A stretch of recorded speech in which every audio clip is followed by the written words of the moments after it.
Finally, welcome everyone. I thank you very much for joining us this evening for our inaugural HPHR Fellows commencement. We are so proud of all of the work that you've done.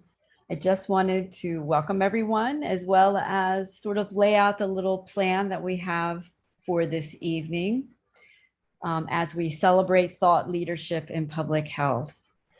We're going to be opening with a lovely speech by Dr. Candice Carpenter, followed by a keynote from Dr. Rob Carpenter called It's Time for Beast Mode. And then we're going to have a very special talk from one of our fellow HPHR fellows, Rashira Dobson. Then we're going to commence with the certificates of graduation, followed by our awards. And then we're going to have a special 30-second fellow farewell, followed by a closing of ceremonies by yours truly, Dr. Cersei Gray-LeCompte. But without further ado, I want to welcome to the stage Dr. Candice Carpenter. Do not know why that happened just now, but Candice will be talking about Ignite the Phoenix. So welcome, Candice. All right, thank you, Cersei. Thank you, everyone. Ignite the Phoenix. So in March of this year, the Harvard Public Health Review had a dream. And our dream was to catapult beyond the ivory tower, to kindle the tremendous breadth of public health issues in a dynamic, powerful, and accessible form. We sought to amass, arouse, and agitate the talented people from around the world. Here at HPHR, we believe in the power of synergy and diverse thoughts and opinions. We pursued intellectual, geographic, and experiential diversity, and the best way we could in putting together this fellowship. During these times of the pandemic, we understood the rapidly changing era of public health we found ourselves in. So we decided to ride the zeitgeist, to be the phoenix of public health, ablaze with renewed passion and vigor. But more importantly, we decided to raise a den of blazing phoenixes from the ashes. In doing so, we created you, the graduating HPHR Fellows of the summer of 2021. While we gave you the platform and the tools, you lent us your collective genius, your zest, your trenchant wits, and your potent insights. The year of 2021 has been the most incredibly successful year for the Harvard Public Health Review, and we owe much of our success to all of you, the burgeoning thought leaders within the field of public health. Months ago, we dreamt of promulgating clever ideas of public health, writ large across the world stage. Today, HPR Fellows of the summer of 2021, I can confidently say that you fuel that ambition to reality. In her blog, Life of the Margins, Heather helped us to see the pain and resilience of conversion therapy survivors, and she also sounded the clarion call for transgender-specific education within healthcare. In his blog at Elliott, Ryan reminded us of the invisible mental health crisis for refugees, as well as the damaging, life-altering mechanisms of cyberbullying for victims, the offenders, and the bystanders. Ellen showed us in her blog, Breathing Data, that there is an empowering impact of employing low-cost sensors of air quality in low-income communities, and revealed the burdens and dangers of fossil fuel combustion. In his series of podcasts, To Heal a Mockingbird, Randovan pointed to the importance of pharmaceutical counseling of medication in low-income communities. And he also illuminated the problems in communities of color when they receive healthcare that oftentimes results in longer wait times, less friendly service, older technology, and less cost-cutting treatments. With Ananya and her What's Up With Your Health blog, she conveyed NutriGuardians for how we address gaps in access, quality, and availability of diverse and nutritious diets. And she also revealed how COVID-19 exposed fault lines of decades of neglect and underinvestment within India's public health system.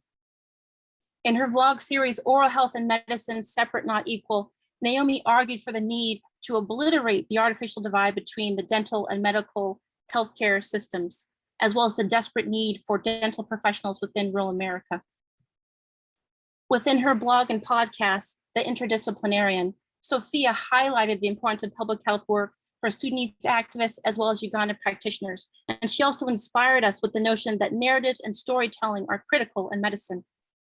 With her blog, Juanita, Hannah illuminated the importance of clinical activism, the reality that medicine and real life do not exist in isolations, and biases can often creep into scientific and clinical processes. She also advocated for comprehensive sexuality education within Malaysia. And Zaitun Batul reminded us that faith leaders are not only agents of misinformation, but they can also be vectors of hope and transformative change.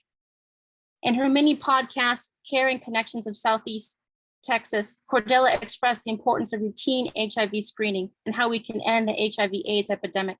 And she stood up for the need to decrease stigma for HIV/AIDS populations, as well as the need for early diagnosis and enhanced prognosis for these people. In her blog, Health and Humanity, Joanna championed the needs for health-related deservingness, high-quality healthcare as a basic human right that's not dependent on one's identity, morality, or social conditions. In I Value, Javed showed us that there can be a rise of racist machines, that artificial intelligence can exacerbate systemic racism and racial inequalities, and that we need to train AI in diverse training data. He also showed us that TikTok and other social media can be used as a tool for citizen engagement, citizen compliance, and relation building within public health. In her blog, Parenting, Leadership, and Public Health Advocacy in the Time of Crisis, Jackie pointed to the significance of reducing homelessness, the importance of housing first, and how we can help victims and survivors of domestic violence. Within her blog, Engaging Health Equity, Lindsey showcased the problematic nature of healthcare systems for children with chronic and complex medical needs. And she also showed us that health literacy is part and parcel of health equity. In her mixed blog and vlog, Hidden Health, Penny reminded us that it's important to be mindful of the blind spots in understanding and perceiving our physical environment and the powerful ways that our built environment can shape access. In her blog, Within Crossroads, Conversations about Race, Gender, and Disability, Rashira took us on a journey of different aspects of intersectionality, of race, gender, disability, and many others. She reminded us that it's not just about the social determinants of health, but also the political determinants of health. In Ankit's blog, Lessons from Bihar, he revealed how global surgery is important to achieve equitable surgical care and to achieve health, welfare, and economic development for a number of different countries. But he also revealed the dark underbelly of colonialism within global surgery and how we need to prioritize research, fellowships, and resources for lower and middle income countries. In her blog, True Curriculum, Rebecca counseled us against patriotic education as a means against keeping people underserved, ignorant, and potentially indoctrinated. Bibi showed us in her blog, Thriving Beyond, how it's important to consider breastfeeding and how that can prevent postpartum depression and potentially be protective against breast and ovarian cancer. And she also illuminated some of the complications that came with being pregnant during the pandemic.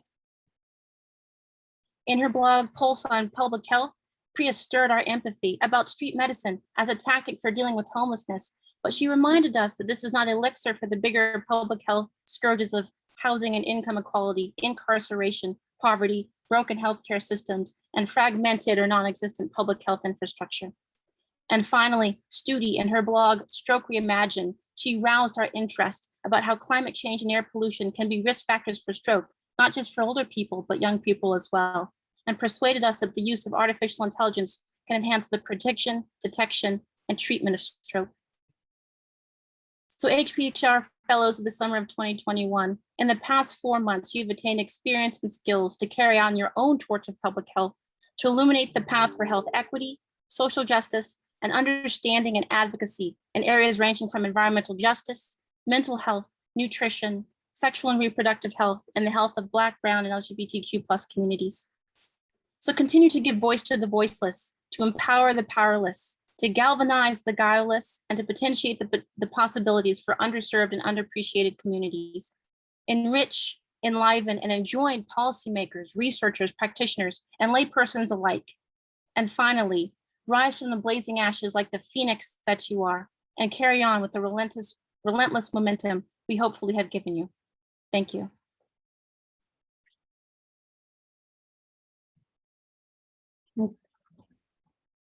Dr. Carpenter, thank you for that amazing and beautiful speech.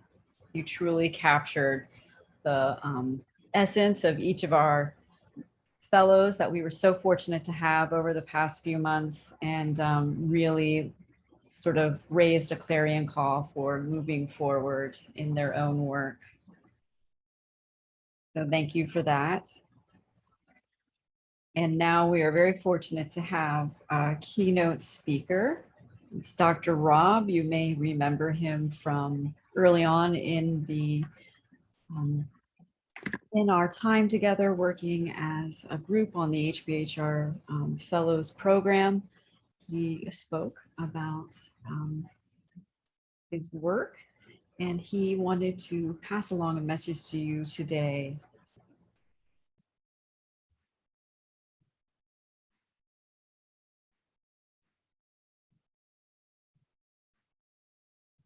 Congratulations, fellows. You have just completed one of the most diverse and innovative fellowships of any type in the world.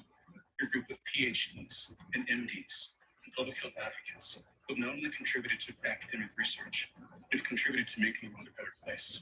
But today, as your fellowship ends, I want to offer you a call to arms, because the world needs to be changed. But it can't be changed by just you being smart and successful. It can only be changed by you being unreasonable. The world needs you to be unreasonable in supporting the overlooked and forgotten. The world needs you to be unreasonable in overturning injustices.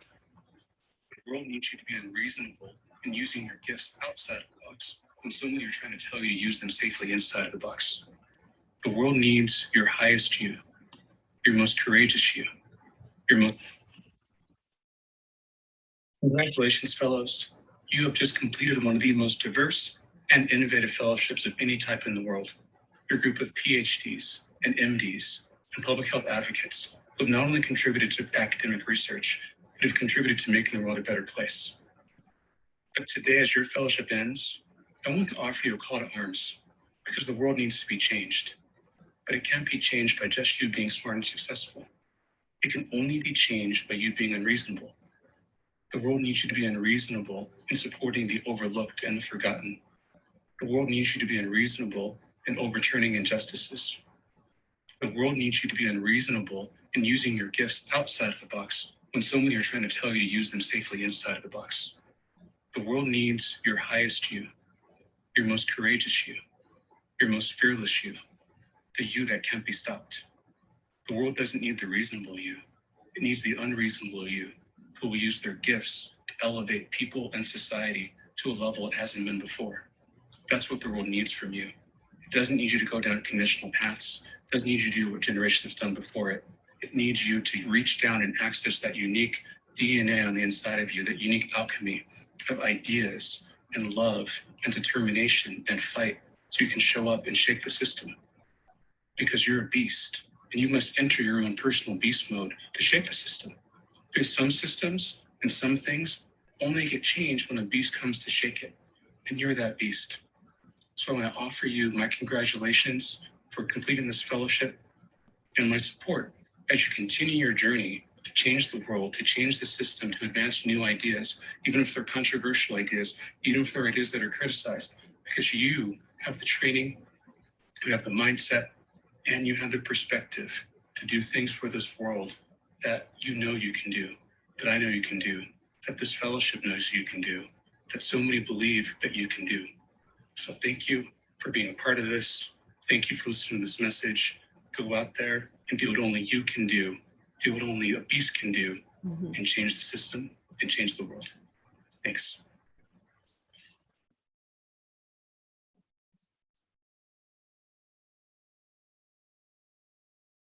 So let's hear some applause for Dr. Rob for that beautiful message. Who knew that a speech entitled, Beast Mode would be so gloriously lovely and heartwarming. So truly a testament to his talent. So we have come to a very special part of our program. We're going to be hearing from one of our own HPHR fellows who's going to address us today. Let's welcome Rashira Dobson. She is going to talk about becoming a champion of public health equity And I'm going to be handing off presentations of slides to Dr. Carpenter, because I'll be coming back to do the presentation of the certificates after this. But Rashira, welcome, and please take your place on the floor. Hello, good evening, fellows. Man, I don't know about you, but just hearing the words of Dr. Candice Carpenter, of Dr. Rob Carpenter, I am inspired, I am challenged, and I think it's kind of, kismet that all of our topics are a little aligned along the same lines of talking about health equity and building a more sustainable future. And so just to reintroduce myself, because I know some of us, all of this has been virtual, but my name is Ashira Dobson, and I'm a part of your cohort, and currently I'm a student doing my master's in public health from Morehouse School of Medicine. And this summer, like the rest of you, I've had the amazing opportunity to be a fellow along with you all in blogging, video podcasting, video blogging on various public health topics. And my particular blog was entitled Crossroads, Conversations Around Race, Gender, and Disability. And a lot of the topics that I covered this summer focus on the many health complexities focused within specific population groups related to race, gender, and disability, and the intersectionalities that we see a lot within these communities. And so, in thinking about what I wanted to talk about tonight, and being an advocate of health equity and spending a lot of time this summer really delving into, some complex topics, it made me think about what was this process like for me this summer. And really, in all transparency, I had an idea of what this fellowship would be like. And to be honest, it turned out completely different. And up to the start of this fellowship, I had become pretty acquainted in the blogging and writing space. Being a self-published author and being a blogger myself on my own platform, I considered myself to be a pretty good, strong writer, and that I could touch on different types of health-related and unhealth-related topics, and having writing for multiple publications, both print and online. But I would be lying if I said that I did not, this fellowship did not really develop me to be a stronger thought leader in the public health space, and what it's really like to bring some of these thoughts together and cultivate really powerful messages and breaking down some of that hard language and making it more available to the masses. From having the monthly responsibility and submitting research-based pieces to carving out time in my schedule as a student, and researching and writing and thinking critically and deeply on health topics, issues relevant to the communities I represent, to curtailing my own personal language and writing style to multiple audiences. It was a challenge, but it was a rewarding challenge. But nevertheless, at the end of every month, when it was time to hit that submit button, to hit that publish button, I felt a sense of relief and pride, and the pride that said I was able to take what others deem hard, difficult, too complex, like I said, and breaking that down into making it a message shared with the masses. I found myself this summer becoming a master in the art of communication. I found myself writing at the most awkward times, 3 a.m. in the morning to the middle of the day. And when I would be finished writing this specific blog or specific piece, I would be cheering myself on like, you go girl, you wrote that, that was good, you should write that down again. And that sense of accomplishment that I felt in submitting each post, but knowing not only that I was personally doing something great, but it served toward a greater purpose, that I was helping to change the narrative of public health. And that in itself was the most rewarding of all. As someone who did not grow up in the healthcare vernacular and knowing the healthcare jargon that we use in a lot of these academic spaces, I thought how cool it was to add another perspective to the canon of voices in public health literature that had yet to be amplified. And me self-identifying as a woman, a Black woman with a disability, and having a voice that came from the lens of the embodiment of health equity, and knowing that I had an opportunity to be a part of an amazing platform. And so in the bigger scheme of things, I knew that I was not only helping to bridge the gap, but to create a more equitable public health platform. And with that sentiment in mind, I want to encourage you fellows tonight to not only keep the momentum going, to keep writing, to keep communicating, to keep doing what you're doing, but to also be champions of health equity. You know, we are in such an amazing and unique time and space in our culture and in our society where the blending of voices has become a priority. Conversations surrounding diversity, inclusion, equity, and justice are buzzwords. We hear them all the time. And even some of the sentiments that Dr. Carpenter mentioned in the beginning, from hearing you guys all's different blog and platforms and how they all centered around the same ideals surrounding justice, surrounding equity, to surrounding uplifting marginalized and otherwise vulnerable community voices. Knowing that the paradigm of values in our healthcare system are shifting in the direction of public health is not only bigger, but it's brighter, it's equitable, and it's more sustainable for future generations to come. And this is in large part due to all of our conversations. You know, I have a favorite quote, and this is not even my notes, but I have a favorite quote by Malala Yousafzai, where she says, "I'm not a lone voice, I'm the voice of many." And when I look out in this community, in its cohort, I see not only my voice that I've added, but I see the collective voice of us pushing the narrative of public health and what we want that narrative to look like for future generations. And so your work has paved the way for a better health outcomes for future generations. I want to encourage all the fellows tonight that no matter what role that you play in our healthcare system, you are a valuable contributor to a larger system at work. Whether you are continuing to writing and informing in your own academic institutions, whether you are serving as a physician in your local hospitals and clinics, whether you are a researcher in a lab, everyone is needed to ensure that we have an equitable and safe healthcare system. No role is too small and no position is too big. We are all builders of the bridge of health equity. And now, as a call of action to you, again, continue to be champions of health equity through the work you already do.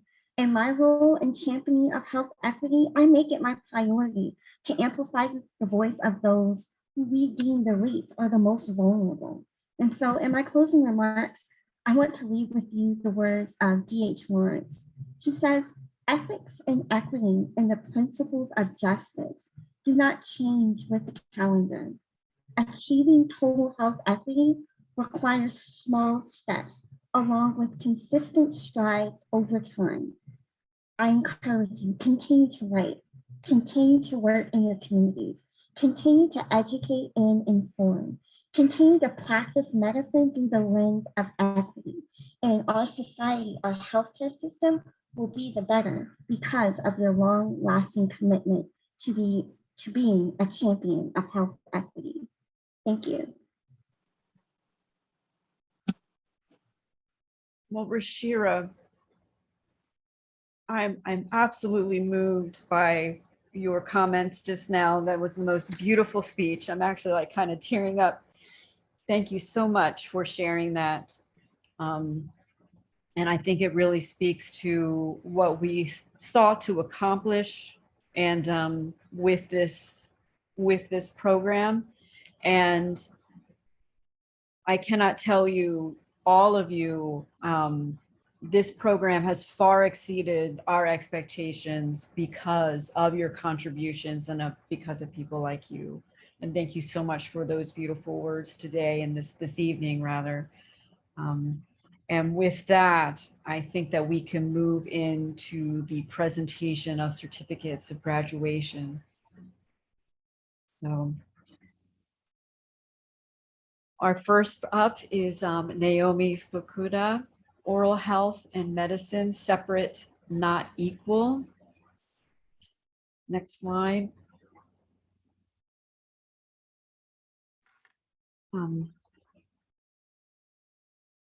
Just to highlight some of Naomi's incredible contributions and success with her blog over the past few months.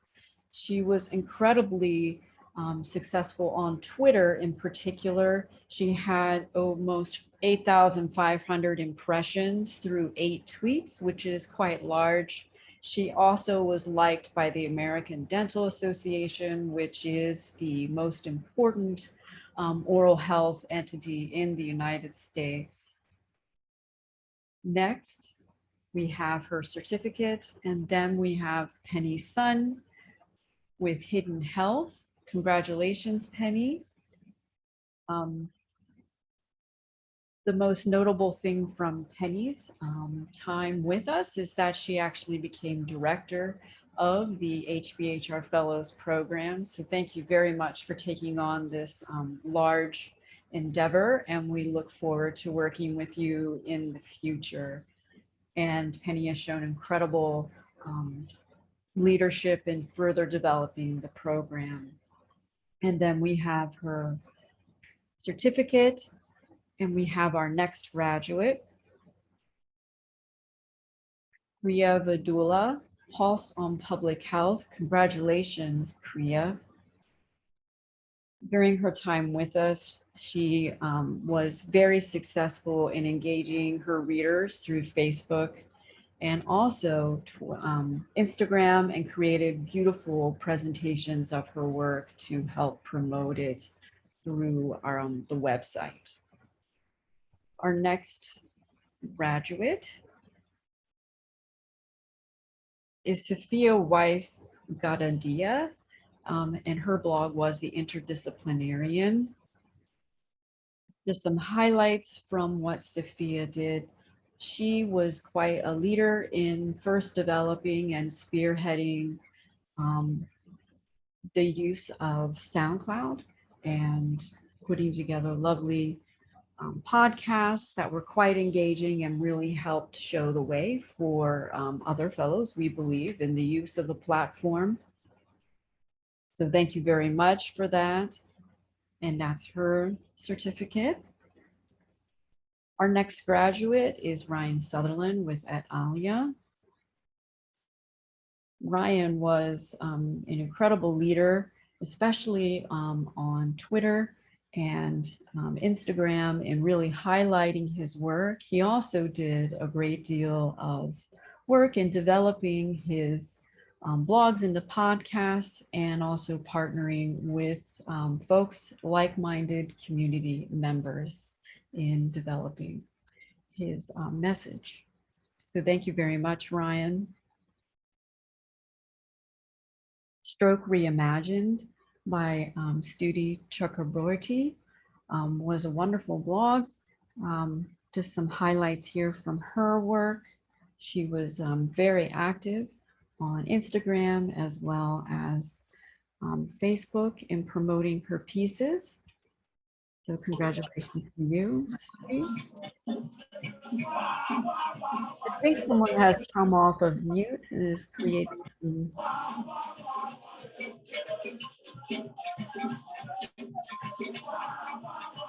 So congratulations. Now we're on to our next graduate, Dr. Lindsey Rosenfeld, Engaging Health Equity.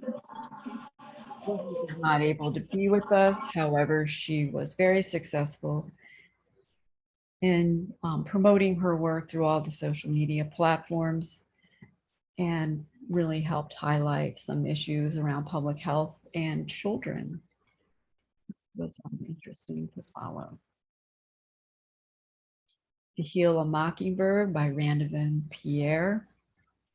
Randovan really set a new standard for creating interesting dialogues, and also video, and different ways of packaging and putting together his blogs, particularly on the website, which he also promoted with great aplomb through the social media platforms. Congratulations, Randovan. And then our next graduate was Rebecca Elliott with her blog, True Curriculum. Rebecca was always at the head. She did a series on education and public health, and really was able to promote her blog through all the social media platforms again. So thank you very much for that, and congratulations, Rebecca. Next, we have Juanita with Dr. Hannah Nasri. Hannah was incredibly successful in promoting her work, particularly through Twitter. Thank you very much, Hannah. Next, we have Caring Connections of Southeast Texas with Cordella Lyon. One of the big standouts of Cordella's blog was that she really focused on producing primarily podcasts through SoundCloud and promoting it through Instagram and Facebook. So congratulations on that innovation, Cordella. We also have Thriving Beyond with Bibi Chattopadhyay. And Bibi was very successful in developing a series of blogs that were all interrelated and featuring the voices of women who were mothers of young children. And she talked about controversial topics such as MCH and COVID-19. She was also very successful, as you can see, in promoting through social media. So congratulations, Bibi.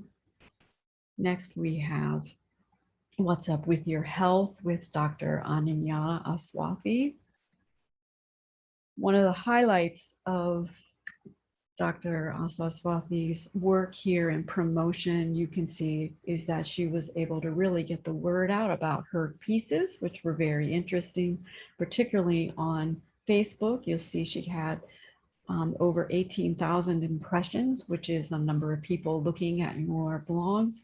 And through 3 tweets alone, she was able to garner 12,466 impressions. So thank you for demonstrating the power of social media and promoting your work. Next, we have Health with Humanity by Joanna Burke-Bajaj. Joanna produced some wonderful pieces that were quite innovative in their presentation and style on the website, and we really appreciate her leadership in doing so. Next, we have The I Value with Javed Iqbal. Javed really set a new standard and a very innovative approach to addressing public health, especially from a global and international perspective. And he also did some very interesting work in promoting it through the social networks. Next, we have Breathing Data with Ellen Considine. Ellen, congratulations on this very innovative blog. Very impressive use, particular of Twitter in promoting your pieces. Through 4 posts, she was able to get over 12,120 impressions, which is all the people who looked at her piece. We also had a great deal of success with her blog on Instagram, which garnered 11,510 impressions. Next, we have Zaitun with Dr. Patul Hissam. Congratulations to you. This was a very innovative piece, really well done and well promoted through the social networks. So congratulations. Next, we have Lessons from Bihar by Dr. Ankit Raj. This was a very innovative and fresh approach to addressing health issues and health matters among underserved populations, and was well done and promoted through our social networks. Our next graduate is Dr. Heather Tillwein, who produced Life in the Margins. Heather really led the way with producing, some of the data seems to have disappeared, but let me just say that Heather's work really led the way in promotion through TikTok, which is something that was very new to all of us, but she managed to reach well over 10,000 people on TikTok with 9 or 10 very interesting and innovative TikTok videos. And those lessons will be carried forward for our new cohort of fellows.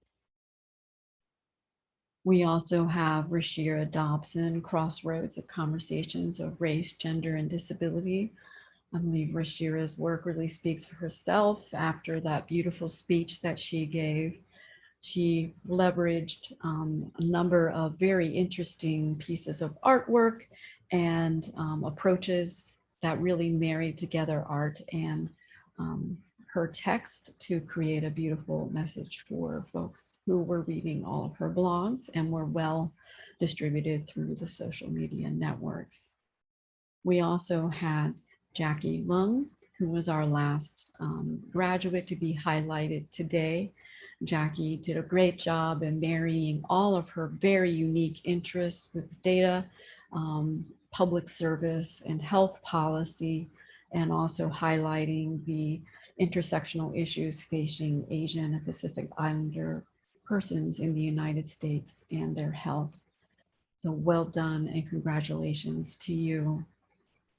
But I also want to say congratulations to all of you. Well done in finishing this inaugural cohort fellows activities. It was not an easy road. We appreciate that it was very challenging, but you all rose to the challenge and just wonderful, beautiful work. So big round of applause. Next, Dr. Carpenter will be announcing the awards for all of our fellows. All right, thank you, Cersei. So wondering if this will be, you know, the moments that you guys have been waiting for, all of the hard work, the creativity, the dedication. Some of these awards were handpicked by Cersei and myself, and we came to unanimous agreement. And some of these awards were democratically chosen, so by the fellowship itself. So I'll make sure to be explicit about that. So our first award for notable online engagement and outreach goes to Naomi Fukuda. Cersei, did you have any particular things that you wanted to say in terms of her outreach? Or? Well, Naomi was able to leverage all of the social media platforms in an innovative way. The look and feel of all of her promotions, the look and feel of her blogs themselves, it created a cohesive package that really highlighted what she was discussing. Yet it also created a sense of mystery that made you want to click and watch the videos that she had created and the text that she had written. So very well done, very innovative, and truly an example for the next cohort and other folks who were doing similar work. Really made dentistry seem very exciting, which for a non-practitioner like myself was quite a feat, so I must say. And I will also echo the same thing. And being a physician, Naomi definitely helped me to realize the number of things that are neglected when taught in medical school, and the things that we don't really take into account as physicians when we're seeing our patients. So thank you so much, Naomi, because you yourself inspired me to be able to treat patients much better, and to, you know, talk to my other colleagues as well, and bridging that medical and dental divide. So thank you. Our next award for notable online engagement and outreach goes to Dr. Ananya Awasti. Cersei had already mentioned some of her outreach numbers as well, but Cersei, if you wanted to reiterate some of those. Yes, Ananya reached an incredible number of people with her posts. Each and every one of her Facebook posts reached over 2,000 people organically, which meant that she did not boost them through any advertising or any other sort of means other than the message that she was putting forth. She also used innovative artwork that married well with the text of her blogs. Just really incredible sort of engagement with her audience, which is also our audience, obviously, but very well done and innovative, and obviously lessons for our next cohorts of fellows moving forward. Our next award, the Dr. Circe LeCount Fellows Award for Innovation and Notable Disruption, goes to Randovan Pierre. Yes, Randovan, I don't know if Randovan is on the graduation panel tonight. However, I must say, right from the start, right from his initial application video, Randovan really set himself apart in terms of his ability to create story through video and music. His very first introduction to his blog, he made sitting in a chair seem very exciting and engaging, and really communicated his thought process around health equity and social justice in public health. He continued that in his writing, where he talked about himself as the mockingbird, and talking in himself in third person, the way he integrated that flight of fancy, that conceit, throughout all of his blogs and in his interviews. He also did a series of blogs talking about health justice that was very innovative and truly was disruptive in terms of the general public health sort of thought around social justice and also racial and health equity. Really fantastic work. If you haven't had a chance to read Randovan's blogs, please do so. And again, Randovan will be moving forward and sharing his expertise with future cohorts. So big round of applause. All right, our next round of awards, the Dr. Candice Carpenter Fellows Award. I actually chose 3 people for these. It's for creativity and provocation. And Circe and I felt that these people were the most creative of the entire cohort, that the topics that they decided to talk about in public health, that they did not shy away from things that were controversial or uncomfortable. And so we wanted to thank them with special awards as a result of that. The first award goes to Dr. Heather Tillwayne. Many of her blogs even made me kind of gasp a little bit with some of the things that she, daringly and boldly tackled. So thank you so much for that, Heather. So yes, definitely take a look at some of her work, because it truly is inspiring and provocative. The next award goes to Dr. Hannah Nasri. Very similarly, many of Hannah's work was very shocking, and particularly her work of things that happened in Malaysia in terms of period checks, or some of the things that happened in terms of how women are treated, and issues around clinical science and bias and misogyny. So congratulations, Hannah. And finally, the last of these creativity and provocation awards goes to Sophia. If you take a look at her blog, she covered quite the gamut of different things, from Sudanese activists to practitioners in Uganda, to, as I said before, storytelling and interesting creative narratives within medicine. So probably the most wide-ranging, I would say, of all of the different blogs, vlogs, or podcasts, and just the sheer number of topics that she actually covered. Our next award goes to our MVP, Most Valuable Player. As we mentioned before, Penny stepped up and asked to take on more leadership in the midst of doing the fellowship, and became the director of the fellowship probably within a month or so of actually being a fellow herself. I just want to put this out to graduating fellows, fellows who are joining us, because we're such a fastly growing organization, that many leadership positions can be formed with people just coming to us and expressing interest, and hey, I'd love to do this, or have you ever thought about that? So just to kind of make people aware of that sometimes we may not necessarily roll out the red carpet, but we're very much willing to consider very interesting ideas that people have. So the next round of awards are to our outstanding fellows. These fellows were chosen by Cersei and myself. These are the people who will go on to be columnists for HPHR. That means that they have a permanent home with the journal. And they were chosen not similarly to some of the other things in terms of their creativity, their insightfulness into areas of public health, but also how timely they were, technical savvy, and just ease, of being able to work with. So we wanted to congratulate them. Our first outstanding fellow is Ellen Considine. So thank you, Ellen.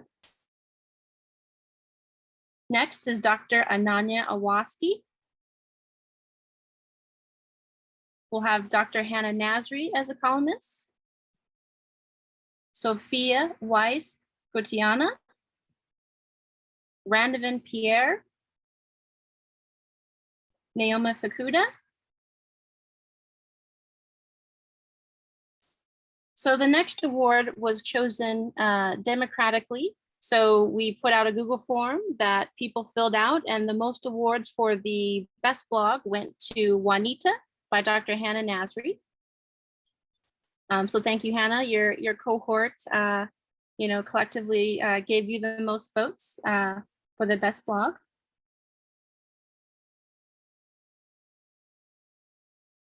The Best Fellow Award also happened to go democratically to Dr. Hannah Nasri as well. So the same thing, you received the most votes than the other fellows.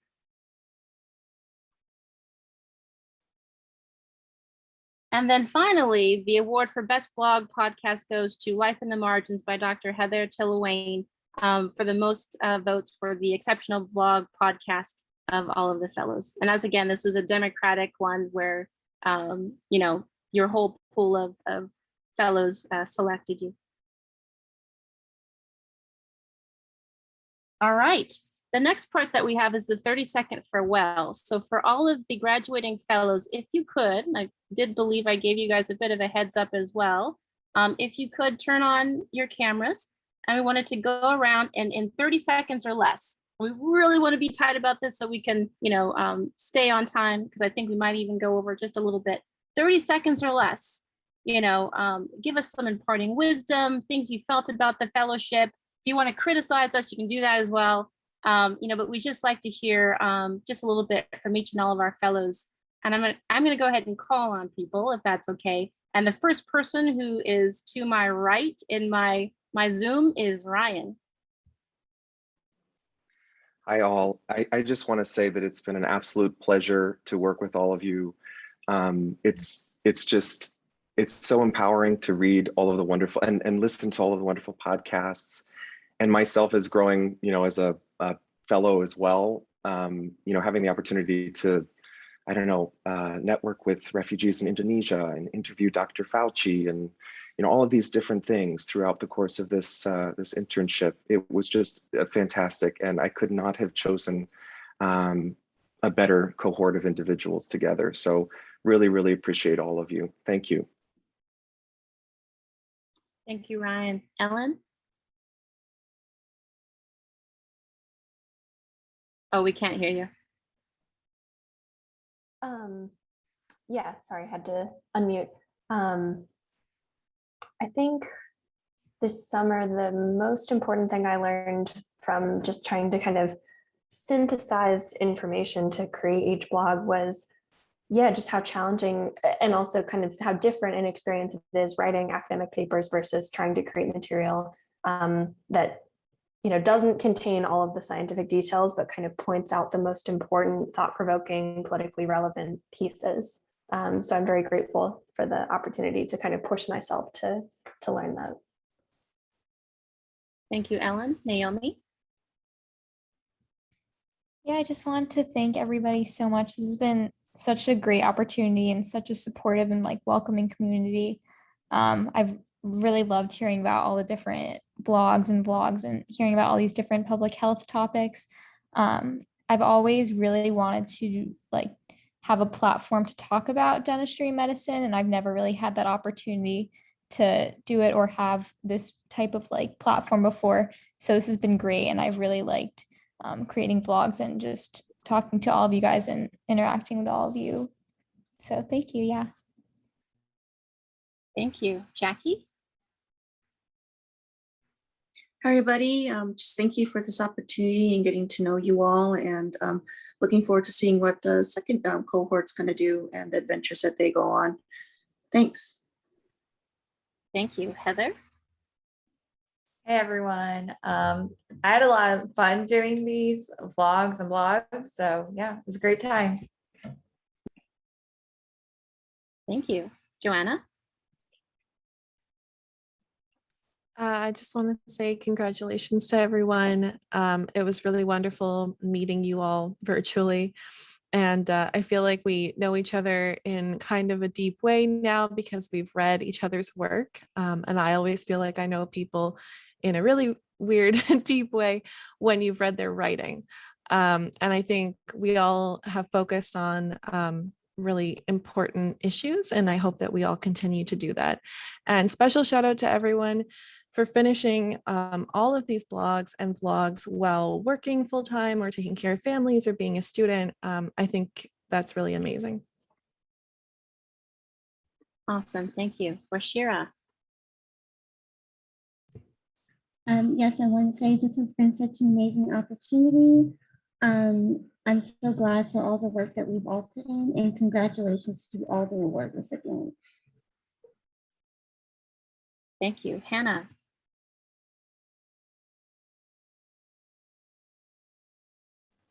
Hi, sorry, I'm just unmuting.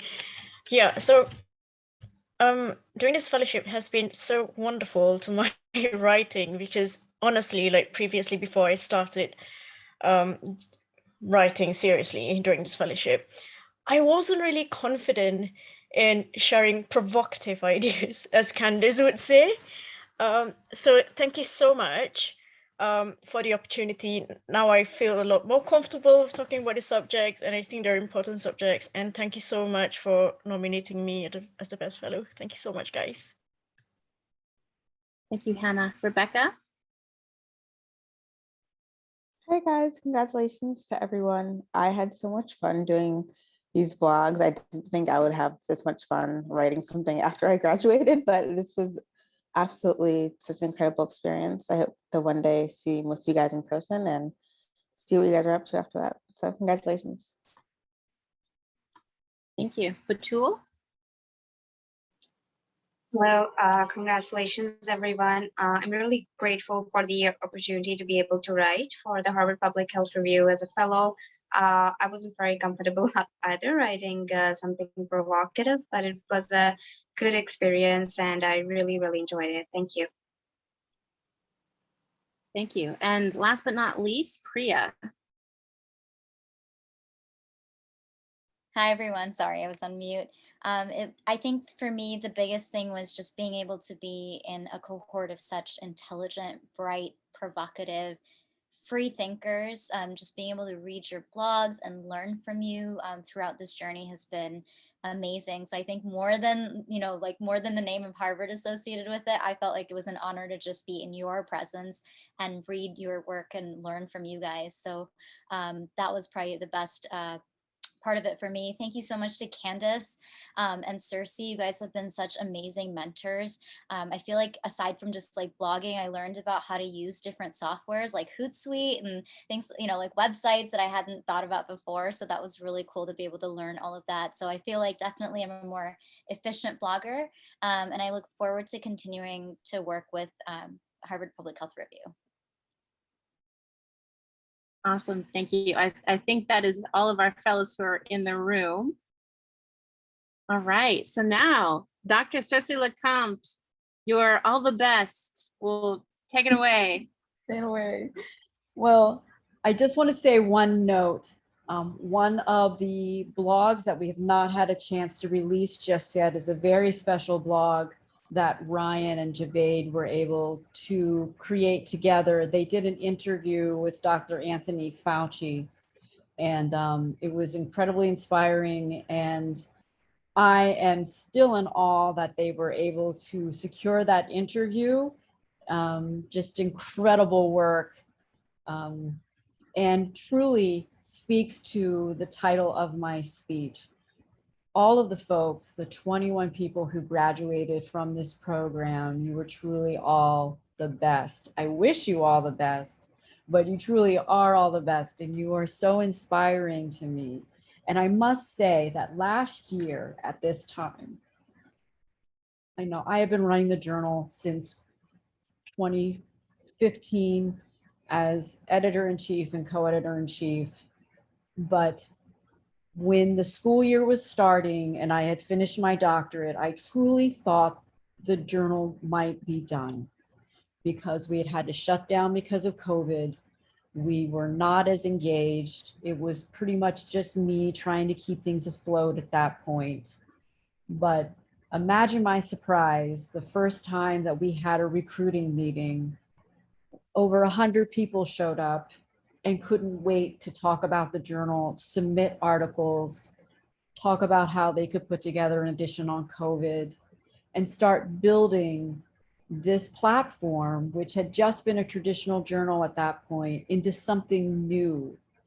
And Candice came on, and suddenly, instead of me thinking we have to shut this down, we started growing it. And I was like, we're never going to be able to shut this off. And early last spring, when we talked about, we need to make this a platform, not just for academic writing, for academic articles, refereed work. We need to make this a platform for equity. We talk in our mission about furthering conversations around social justice.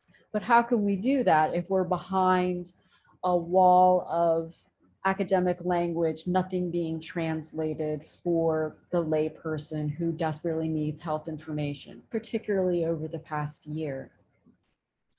Enter the idea of having a fellowship program, bringing on the best folks that we can find to create translational experiences for readers across different educational levels, interests, and also just backgrounds in terms of their public health knowledge. We couldn't have found better folks to take on that mantle, to take on that call to action than the 21 people who graduated tonight. And I was very nervous about the Harvard Public Health Review Fellows Program because we were going to be opening it up to not only new folks, but opening up the back end of our social media, our website, everything. But I needn't have worried because obviously we had recruited the best and you really lived up to it. And I just wanted to read to you just this poem that I found. It's called Ode to Teachers, because I feel like not only did we teach you some things about social media and putting together blogs and the like for this type of context, but we truly learned from you. And it was a flipped class, a classroom that flipped over and over again. And it was a truly amazing experience. So Ode to Teachers is by a poet named Pat Mora. And it goes, I remember the first day, how I looked down, hoping you wouldn't see me. And when I glanced up, I saw your smile shining like a soft light from deep inside you. I'm listening. You encourage us. Come on, join our conversation. Let us hear your neon certainties, thorny doubts, tangled angers. But for weeks I hid inside. I read and reread your notes, praising my writing, and you whispered, we need you and your stories and questions that like a fresh path will take us to new vistas. So thank you so much again for being the best. And always know that you have a home with the journal. You are not a stranger to us. You are part of the HPHR Journal family. whether you like it or not. So I just wanted to end tonight just with a note about, so if you go on to the next slide. A final note of congratulations to all of you. We are growing always, and anyone who's watching that, if you do want to support us, we are on patreon.com at HPHR. And for more information about us, you can find us on hphr.org. And of course, we want to welcome our fall cohort of HPHR fellows who are shown here.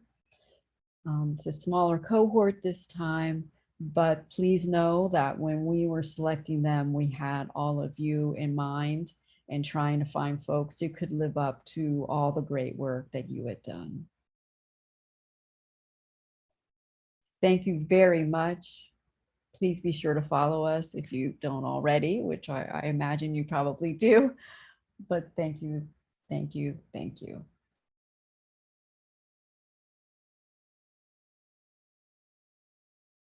Thank you for that, Cersei. And I know that we are a few minutes over our scheduled time, but I will go ahead and drop in the chat the final survey. As I said, would really appreciate if people could get back to us and fill this out. Just take a few minutes so that we can be able to let future cohorts know how the fellowship has been overall.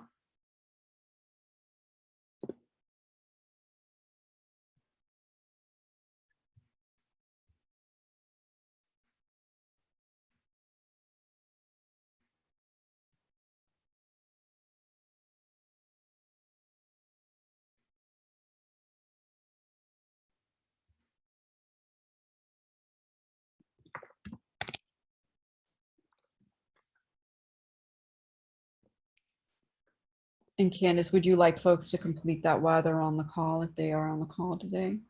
If you can, if you guys have to jump off, that's totally fine too. We just love your feedback. Appreciate it. And we definitely, when you guys did the mid fellowship survey, we incorporated a number of different ideas and suggestions for the new cohort. Did you